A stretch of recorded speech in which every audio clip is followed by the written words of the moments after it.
by reversing, stepping through to the codes, to the instructions, and of course thinking. So what will happen is that several CPU cycles are spent at that point. So packers check the time spent between instructions, and then if a specific threshold had occurred, the process is probably being debugged. So most of the time, packers try to use the RDTSC instruction or the get tick count instruction. So an example check is like this. RDTSC instruction is invoked, saving the timestamp counter in 2 registers, and then some more instructions there. And then it will call again the RDTSC instruction, and then try to check if the delta is more than 200.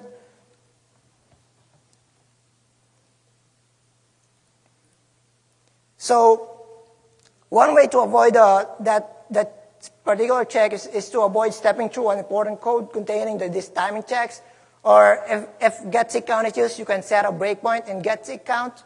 So OLE Advanced has another option against the RDTSC check.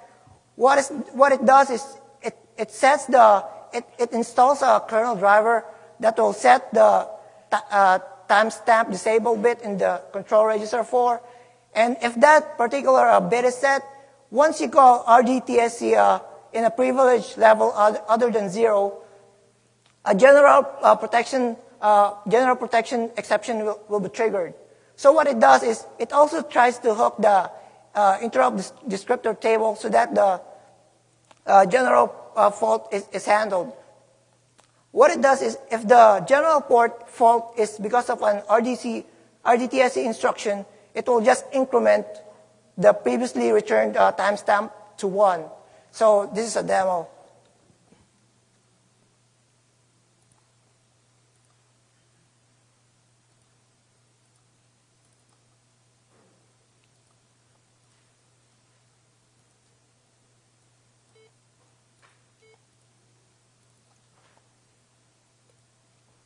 So it will first get the timestamp counter using RDTSC, and then return EDX and then EAX.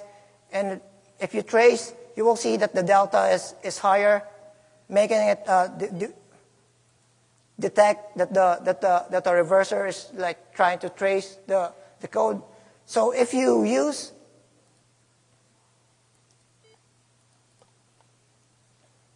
the RDTSC instruction and then try to use the OLE Advanced plugin. So OLE Advanced plugin has several anti-debug options that you can use so that packers detecting the debugger and other anti-debugging tricks it can patch. So one of those is anti-RDTSC. So you just click enable. So on the first RDTSC instruction, you will see that. So what it does is it had installed a kernel driver that will allow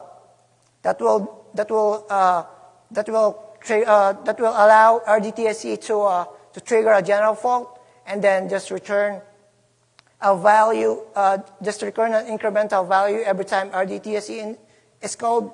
So once it called the RDTSC instruction again, you will see that the timestamp counter is just incremented to 1 here, so that it will not be detected.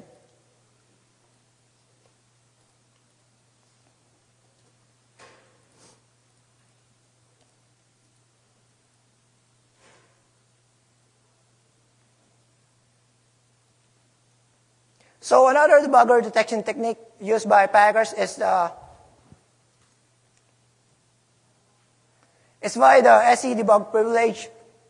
So by default, the SE debug privilege is disabled in a process access token. So OLEDBG and WinDBG tries to enable the SE debug privilege in their access token. So what will happen is that the debug process will inherit this access token, and including the SE debug privilege.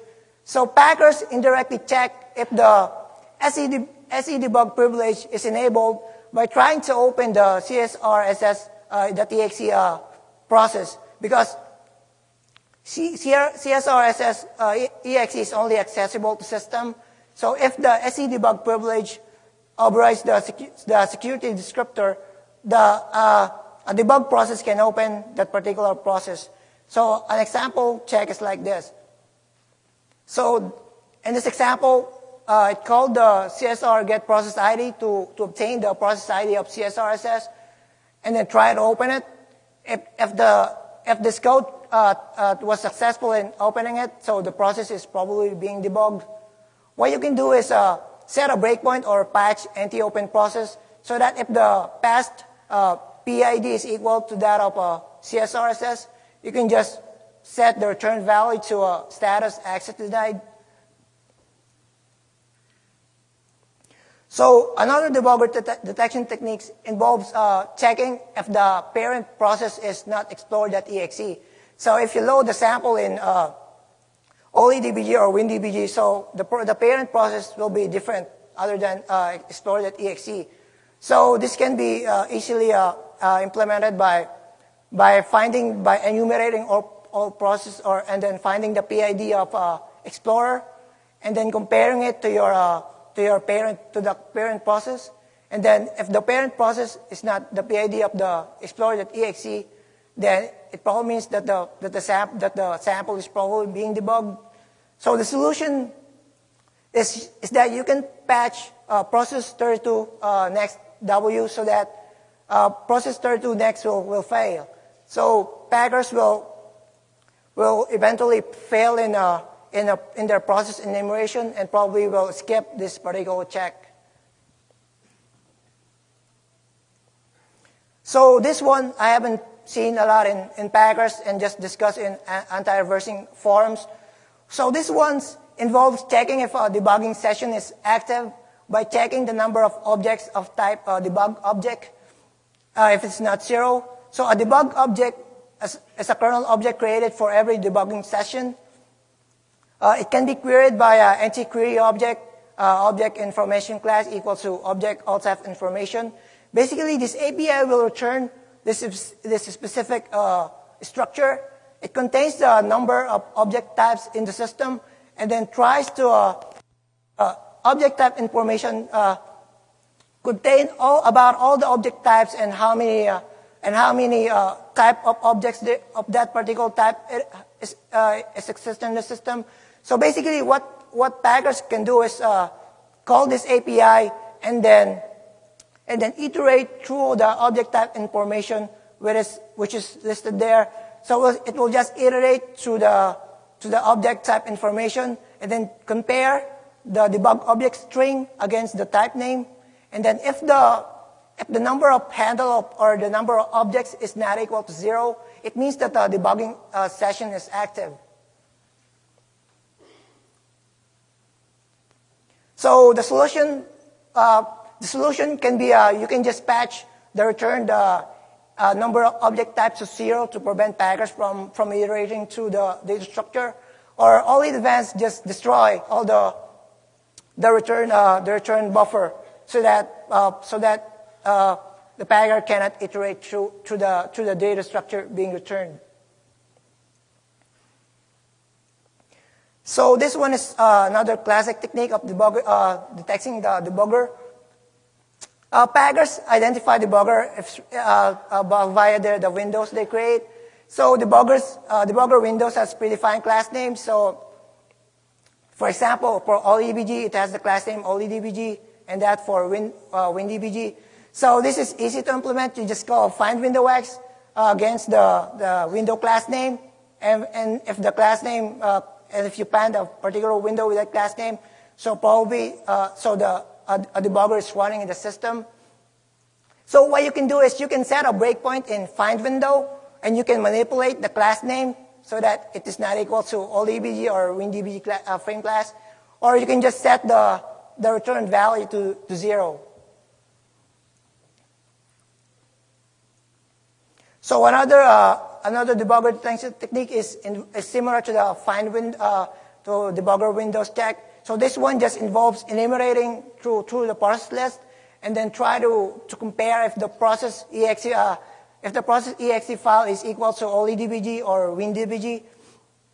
So because the reverser may rename the debugger, some packers try to read the process memory instead, so that even though if you rename the debugger, it will still detect it by reading the process memory. So the solution is similar to the solution previously discussed. You can just patch the process 32 next to always fail, so that the process enumeration will fail. I have seen an OLEDBG plugin that tried to install a rootkit, so that when the packer tries to enumerate the processes, it will not find the OLEDBG. So this one is another classic technique. It involves trying to access the kernel device drivers. It just involves invoking create file against the device name. So in this example, trying to detect soft ice. So this technique is also used for detecting registry monitors, like Falmer Regmon. So basically, you can just set a breakpoint in create file W, and then manipulate the return handle to invalid handle.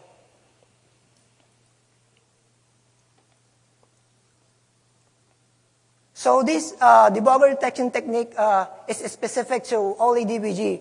So OLEDBG has an on-access memory on-access write memory breakpoint, which is separate from hardware breakpoints.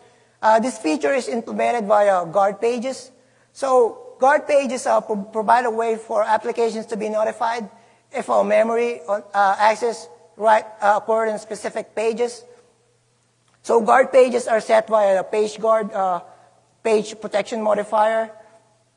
So if a guard page is being accessed, so it will throw a status page guard page violation. So, but if the process is being debugged in OLEDBG, the guard pages OLEDBG will just treat it as a memory breakpoint and will not, and an exception handler, and the exception status guard page violation will not be passed to the exception handler. So this is an example code. In this example, it allocated a memory and then tried to store a return instruction in it. And then after, it will try to set the page guard attribute of the page, and then it will try to execute the code in the allocated memory. So if the process is being debugged in OLEDBG, no exception will occur, and it will just treat it as a memory breakpoint. So here's a demo.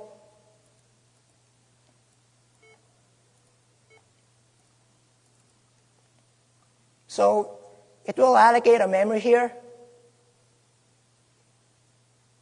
and then tries to store a return instruction, and then try to set the page guard attribute, and then try to execute the code at the allocated memory.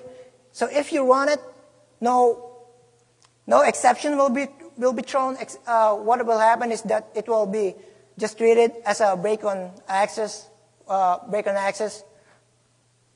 memory breakpoint. So what will happen is that the exception handler will not be called, and the flags will not be set. So it will just detect that the process is being debugged by OLEDBG.